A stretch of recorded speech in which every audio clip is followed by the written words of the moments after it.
can't pour from an empty cup, so fill my cup. Welcome to Fill My Cup with Shalom Nobukemoy, and welcome to yet another episode of Fill My Cup. If you're new here, I hope you like what you hear and what you see, and you stick around. And to my regular regulars, to my regular fillers, thank you so much for being continuous supporters and being continuous fillers. And as usual, before we start with our episode, grab yourself something to drink, a glass of something, a mug of, I don't know if that makes sense, but I have a cup of tea just as usual. This is a rooibos tea. It's cold, it's that time of the year. So give yourself something warm and let's talk. So today's episode is like a venting session. We're gonna be venting, we're gonna be venting about something, or a few things rather. So initially for the month of May, I was supposed to have a Fill My Cup Mothers, and that didn't exactly go according to plan because of circumstances. But we're here either way. So basically, I'm just gonna be appreciating the women in my life. On Sunday, on Mother's Day, I did a Mother's Day lunch. It was a formal thing. I sent the women in my life invitations, sent them the menu, and got the things I needed, etc., etc. So I invited all the ladies and even told them the theme, wearing pink and white. And I still don't understand why I did it. I just listened to God and the Holy Spirit, and I did exactly that. And it was really amazing to see the women in the room, and appreciating the women in the room, or the women that were in the room, from my sisters to my different mothers, who all play different roles in my life. And there's some play a spiritual role, some just play a natural role. So I brought all those women together and made lunch for them, and we just chilled. Well, rather, they just chilled and spoke a lot. I kind of lied to them that the reason for this lunch is that I'm getting married. Yo, the shock on their faces. Like, it was very funny, and they were like, "How much is George?" And I'm just like, "Hey, bo, guys, you'll never know." But I was just like, "No, I'm just joking. It's just like to celebrate you guys and appreciate you guys and appreciate the love that you guys show me and the support that you guys show me, and taking me in as one of your own even when I'm not." So it's just appreciation to the women in my life.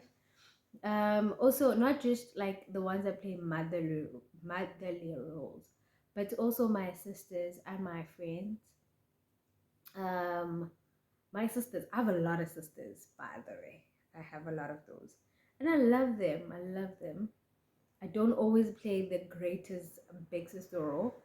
At least I think I don't. It's really not the easiest thing to be an older sister, but I try my absolute best to be the best version of myself. So I appreciate the women that come after me. I appreciate my sisters and my younger siblings, those who are older than me and those who are younger than me. And to my friends, I was actually laughing today, né? And I realized how much I don't have a lot of friends as much as I used to. I have a particular friend who used to be jealous, per se, about all the many friends I have. And today I was telling her how proud I am of her. And I just realized that in as much as I've had a lot of friends, she has always been there. She has always been there with the new friends that came in. They left, but she still stuck around. And I just realized how much my circle is like really small now. And there's a song by Cat Burns that says, "I keep my circle small, 3 friends, na na na na na na na." Okay, let me not embarrass myself. But it just talks about how she keeps her circle small, 3 friends she doesn't need anymore. And I realized how small, the older I get, the smaller the circle becomes. And I appreciate my friends, and I appreciate the ones that have stuck around. I appreciate the love and support that they've given me, and I pray that I do the same, or I am the same for them. And I saw a post on Dennis Ngago's Instagram during the week, or like 2 weeks ago, that says, "What are your friends' love languages?" And I was like, okay, that's a very good question, because I'm always about, I appreciate friendships more than relationships, And that's true. I genuinely appreciate friendships more than relationships. This is why I would want to have friendships in relationships, because friendships is a solid foundation. Well, besides Christ, friendship is also like a solid foundation for me in relationship. But back to the love languages. So like, we know how it's always easy for us to love our partners in their love languages.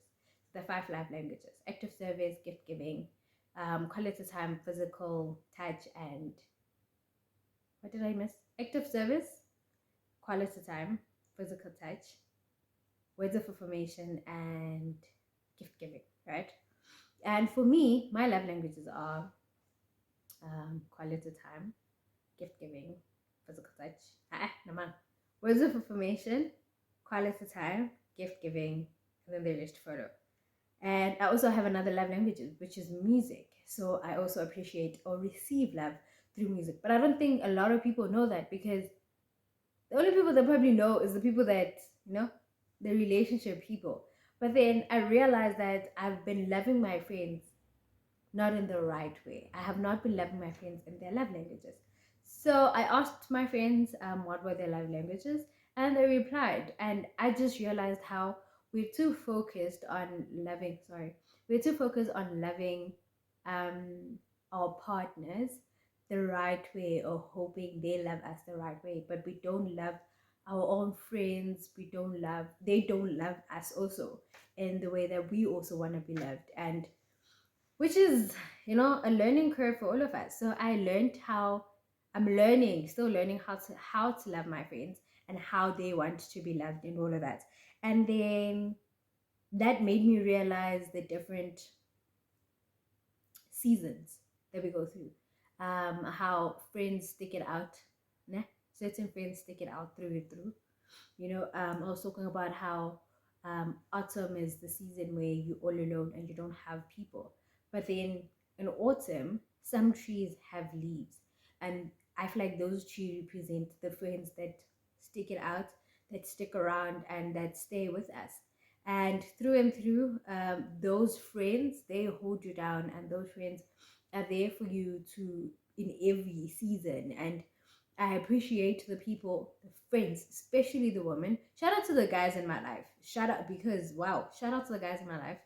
But also, this is just to appreciate the women and the friends in my life. And I understand that in each season, things differ. In each season, we learn to love each other a little bit more than others, because seasons change. There's a song that says, seasons change. Shucks, I just forgot my words. But there's a song about seasons. I think it's, let me not lie, but there's a thing that says season changed and things change. But there's also some um, things change, people change, feelings change too, but never thought the circumstances would have changed you. So that's also like seasons, and understanding that things will change, season will change. You will lose friends, you will lose a lot of leaves, but then there's always going to be a better season coming after. So understanding seasons and understanding, generally appreciating my friends. I lost a few friends along the way. I don't think there's anything more painful and anything that hurts me more than losing a friend. Not losing them by like they're dead or anything like that, but like losing a friendship, like a friendship breakup. I don't think there's anything worse than that. Okay, maybe there are the things that are worse than that, but friendship breakups have to be the worst. Like, yo. I was even listening to another song by Cat Burns that says we're not kids anymore. And I remember right after the breakup, the friendship breakup, that song was playing. And I listened. So before I'd like listened to the song, I knew the song, but like it made me listen to the lyrics even more, and with better understanding. And it's just like, we're not kids anymore, we can't do the things we used to do before, and it's painful. It's, I tell you, but then it also made me understand that there are different seasons in life, and you also gonna lose people that you never thought you're gonna lose. There's also a thing that says, when you ask God to, to protect your surrounding and have certain people in your life, be always be ready and prepared for that prayer. Because if you ask for it and then you lose people you never thought you were going to lose, it's just like, but but then be prepared to lose a few leaves, and be prepared to understand that you're going to lose a lot of people, and God is going to shade you, and God is going to shape you into the person you want to become. And in the topic of friendship, in the Bible it says there's a man who was healed because of his friends. And it's also a thing of like, okay, cool, what do you keep around you, or who do you keep around you that will be there, people that will stick it out to you. Will you be the guy in the Bible who gets healed because of their friends? Are the people that you're keeping, is the circle that you're keeping around you people have, who are strong, people who are true in you, and people like, do you guys have a solid foundation? Do the people that you keep around you people that build you? Do the people that you keep around you people that make you a better person? I have a tendency of feeding off my friends' habits, but like also a lot of my friends are not really close to me anymore, rather, in a sense that distance. One is everywhere, my friends just everywhere. So I have a problem of picking up habits. So imagine if I'm keeping people around me that are not good for me, and then I start picking up their habits, like what's going to become of me? You get me? So it's a thing of, whoever you keep around you, make sure that the people that are there to build you, and make sure that you're also that to them. Make sure that you are that person for them, to them. Also be that source of strength, a pillar. So whatever it is that is good for you, I hope that the people that you keep around you are people that are good for you in as much as you're good for them. Hopefully you're also good for them. You get me? So it's always a thing of the people. There's also a verse that says, show me your friends and I'll show you your future. So look at your friends and try, maybe, that could be how your future might look like. Does it look good? Does it look bad? Do you need to remove people from your circle? Do you need, even if it's hard to do that, ask God to do it for you, Be ready and prepared to lose those people. So try and keep, like it's, I don't know how to make friends, right? So I can't exactly say now all of that jazz, but I pray that the people that you keep around you are people that are good for you, are people that are good for you. And I also pray that you're also good for them, and that you love them in the way that they need and want to be loved, not in a way that you think they deserve to be loved. Be there for them. And there are also times in your life where you're not going to have friends, not necessarily have friends, but then there's a point in your life when you need to deal with certain things on your own and with God. And I think I've been going through that lately. It's been hard for me to like vent to my friends, or tell my friends what's been happening in my life. Not because they're not good people, or they're not people who I can vent to and ask for advice from, but I just understand that it's a season in my life where it just has to be me and God. Even the people, like even my sisters or the mothers I was talking about, I can't even, not that I can't, but I'm choosing not to share a lot of my parts with a lot of people. It's just me and God and how I want to deal with the situation. So it's okay to be in a season of isolation, but be careful of isolation, because it's not always good. But then just understand that there'll be a time in your life where you need isolation, a time in your life where it's just you, yourself, and God. And it's not that you're losing everyone else, it's not that you're pushing everyone else out of it, but it's just understanding that this is the season I'm in, and it's a season of isolation, and it's a season I need to be alone. Yeah. Understanding seasons. I think I have an episode that explains understanding seasons and embracing the season that you're in. Also embrace the changes that comes with the season. Trust me, change is uncomfortable, and change is not nice. It's not always nice. Let me not say, sometimes it is very nice, but then change is not always nice. It's not always comfortable. There's a saying I like saying, that sometimes you need to get uncomfortable to be comfortable.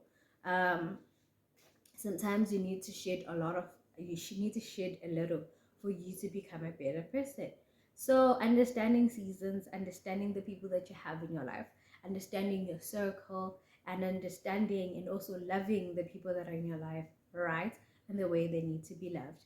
And being there for yourself in as much as you are there for other people. Remember, you can't pour from an empty cup, so fill my cup. So make sure that your cup, you are okay before you start pouring to other people. This is why there's also a time in the season for isolation where it's just a time for you to be pouring into yourself rather than pouring into others. And also the people that you keep around you, the circle that you keep around you also pours into you so that you don't pour from an empty cup. Does that make sense? So I just pray that in the season, and whatever season that you're going in, whether it's the good, the bad, the in between, I pray that God guards you and God keeps you safe and strengthens you. And that remember that, for I know the plans that I have for you, plans to prosper you. So everything that is happening in your life is in God's plan. So yeah, keep your circle the best way you possibly can. Love yourself in your own love languages. Learn to love God. Learn to love your friend. Yeah, definitely. Learn to love God, but also learn to love the friends that you keep around you in their love languages and in the way that they need to be loved and they want to be loved. But yeah, I hope you guys have yourself a blessed and beautiful week. May God keep you and may He be with you in everything. And those who are starting their exams, God keep you. You're the head and not the tail. You're above and not beneath. And remember that you can do all things through Christ who gives you strength. In 2 Timothy verse, I'm not sure what, it says, study to show yourself approved. So really, you got this. Don't be too hard on yourself. I know I've been too hard on myself lately, and you know, don't be too hard on yourself. The world is already hard, or the world is already a funny place. So don't be that to yourself. Be kind to yourself. Be soft to yourself. Be gentle to yourself. You have worked hard. You have gotten this far. So I mean, la la la, you got this, and you'll be just fine. Just like this guy on TikTok said, we live in a giant ball. There's a hot rock, something in the sky that's burning us. Plants make food from what we don't need. All of that. You'll be fine. You'll be okay. We'll get through this. We'll be fine. And God has us. I mean, we're gonna be just fine. So yeah, I hope you guys are okay. I hope you guys are doing better, and I hope that you guys know that God loves you and you're gonna be just fine. Yeah, I'll see you guys on the next episode. I love you so much, and keep pouring and filling your cups and keep yourself warm. And yeah, thank you. Bye.